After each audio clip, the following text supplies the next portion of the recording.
আজ কেরালায় আমাদের দ্বিতীয় দিন। অনেক সকালে উঠে গেছি আর চলে এসেছি সমুদ্রে। সমুদ্রের পাড়ে বসেই বালি নিয়ে খেলেই যাচ্ছে সকাল থেকে।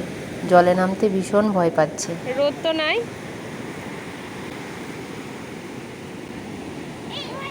কি অপূর্ব লাগছে না সকালের সমুদ্রটা। পুরী দেখে এসেছি সমুদ্র, দীঘাতেও অনেকবার দেখে এসেছি, কিন্তু এই সুদূর কেরালায় যে আসবো সমুদ্র দেখতে ভাবতেও পারিনি।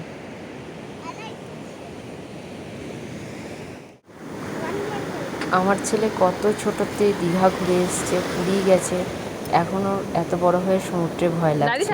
তো ওকে জোর করে নিয়ে এসেছি সমুদ্রের একটু কাছেই আছি, দূরে নেই, আমি নিয়ে এসেছি।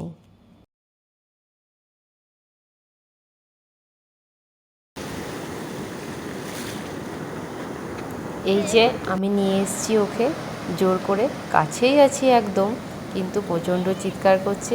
যেই ঢেউটা চলে যাচ্ছে, বালিগুলো পায়ের তলা থেকে সরে যাচ্ছে, ও ভাবছে বোধহয় আমাকেও নিয়ে চলে যাচ্ছে, ভয়ে যেতে চাইছে না। তাও জোর করে নিয়ে একটুখানি দাঁড়িয়েছিলাম। সমুদ্র থেকে উঠেই একটা চায়ের দোকান ছিল, সেখানে একটু চা খাবো। তো চায়ের দোকানে একটা ছেলে কাজ করে, তার বাড়ি হচ্ছে আসাম। তো সেও বাংলাতেই কথা বলছিল। আমরা যে হোমস্টেটায় আছি একদম সি বিচের কাছেই, তো সেখানেও একটা ছেলে কাজ করছে, খাবার দাবার দিচ্ছে। সেই ছেলেটিও বাঙালি। বাঙালি সব জায়গাতেই আছে। কেরালা আসার পথে আমরা যে ঝর্ণাটি দেখতে গিয়েছিলাম, তো ঝর্ণাটি তো ছিল অপূর্ব সুন্দর, কিন্তু ওখানে ছিল অসংখ্য জোঁক। তো সেই জোঁক আমাকে বা আমার ছেলে কাউকে ধরেনি, কিন্তু একটা গাড়িতে কিভাবে চলে এসেছিল এবং হাজব্যান্ডের পায়ে জোঁকটা ধরেছিল এবং অনেকটা রক্তও খেয়েছিল। তারপর থেকে যত পোকায় দেখছে আমার ছেলে জোঁক জোঁক করে চিৎকার করছে। ছোট্টর মধ্যে রুম আমাদের হোমস্টেটাতে, কিন্তু খুব সুন্দর, পরিষ্কার পরিচ্ছন্ন। তো আমি একটু ভিডিও করে দেখিয়ে দিলাম। সব অগোছালো হয়ে আছে, কারণ সমুদ্রে অনেকক্ষণ দেরি করে ফেলেছি, অনেকটা সময় কাটিয়ে ফেলেছি, তাই তাড়াতাড়ি করে রেডি হয়ে গেছি।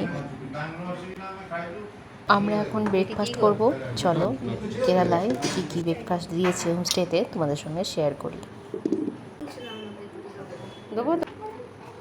এগুলো হচ্ছে আপ্পাম, ওই গোল গোল যেগুলো চালের ইডলি আপ্পাম। আর দিয়েছিল তরমুজ, ছিল ডিম সিদ্ধ আর বাটার ব্রেড।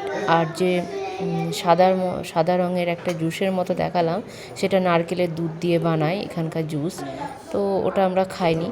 আর ডিম সেদ্ধ, তরমুজ আর ওই ইডলি আপ্পামই খেয়েছিলাম। ইডলি আপ্পামটা খেতে খুব ভালো লেগেছিলো, সঙ্গে নারকেলের চাটনি নিয়েছিলাম।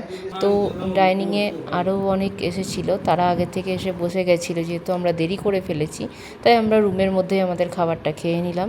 তারপরে আমরা এবার বেরিয়ে যাব।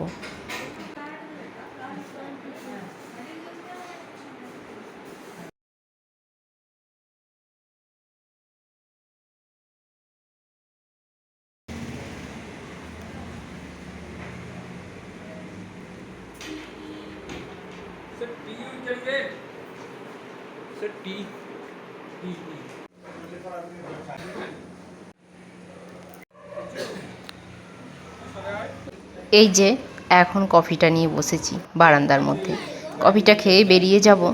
আমরা আছি কেরালার কান্নুরে, সেখানে কিছু সাইট সিন আছে, সেগুলো দেখতে যাব। তো ওর বন্ধুরা আছে অন্য একটা হোমস্টেতে, সেখানে ওদের সঙ্গে একসঙ্গে হব, দিয়ে তারপর আমরা বেরিয়ে যাব। জীবনে কিছু কিছু সুযোগ হঠাৎ করেই আসে। এই 6 মাস হয়েছিল সবে গাড়িটা কেনা, এত দূর, তারপরে কেরালার যা রাস্তা, আমাদের আসার কোনো রকম প্ল্যান ছিল না, আমাদের ভাবনা চিন্তাতেও ছিল না। হঠাৎ করে বন্ধু ফোন করে যে কেরালা যাবে, আমরা এরকম যাচ্ছি। তো আমরাও দেখলাম একটা সঙ্গ যখন পেয়ে গেছি, তখন আমরা দুজনেই এক কথাতেই রাজি হয়ে যাই, কারণ ঘুরতে আমরা দুজনেই খুব ভালোবাসি। তো এখানে এসছি একটা কিলাতে, অনেক পুরাতন কিলা, মানেই তো ভাঙাচোরা। আর ওই পাশেই ছিল সমুদ্র, ওই একটুখানি ঘোরাঘুরি হলো, দেখা হলো। কিন্তু পাশে যে সমুদ্রটি ছিল কিলার পাশে, অপূর্ব লাগছিল। দেখো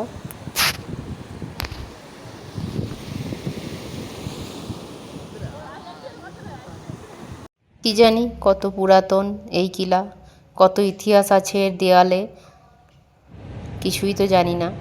তো যাই হোক, ঘুরে নিলাম, তারপরে এবার আমরা যাচ্ছি ফিরে।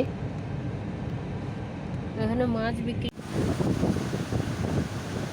দুপুরবেলা খাওয়া দাওয়ার ভিডিও করা হয়নি। এখন এই দুপুর 3টে-4টে মতো বাজে। ওরা মানে আমার হাজব্যান্ডের বন্ধু ওরা বেরোয়নি, ওরা সবাই রেস্ট করছে। আমাদের 3জনের ঘুম আসছিল না। আমরা বললাম চলো ঘুরে আসি। তারপরে এই যে ছেলে আর বাবা মিলে নেমেছে একটু নিচে, আর আমি এই ওপর দিকটায় বসে আছি। কী যে অপূর্ব লাগছিল এই জায়গাটা। আর এত নারকেল গাছ, আর এখানে তো সবাই মাছ ধরে প্রচুর। তো ভিতরের দিকে মানে সমুদ্রের যে বীচ তার বা সমুদ্রের পাড়গুলোতে এই যারা মাছ ধরে মৎস্যচাষীদের মনে হয় বাড়ি। প্রত্যেক বাড়ির সামনে একটা করে বোট আছে, আর প্রত্যেক বাড়িতে আছে প্রচুর নারকেল গাছ। তারপর আমিই বললাম চলো ভিতর দিকটা একটু দেখে আসি।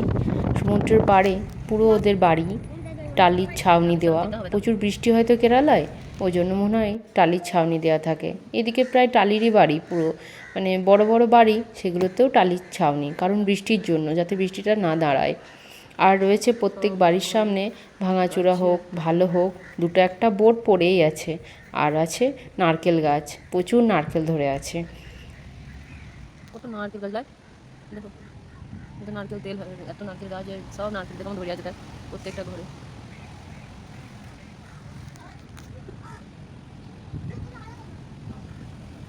ওদের বাড়িটা গিয়েছিলাম, সুন্দর না বাড়ির পরিবেশটা, একবারে পক্কা বলো, ভয়ানক ভয়ানক লাগছিল। ওই কালকে মাটা একাই থাকে বলছে তোমার বাড়িতে।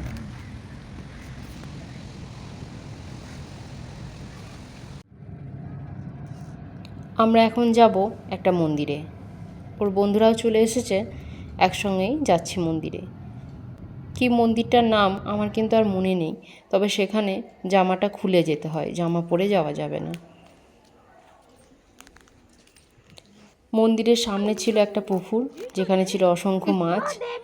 সবাই খাবার দিচ্ছিল, তাই মাছগুলো একদম পায়ের কাছে চলে আসছিল। বেশ সুন্দরভাবে কাটলো দিনটা।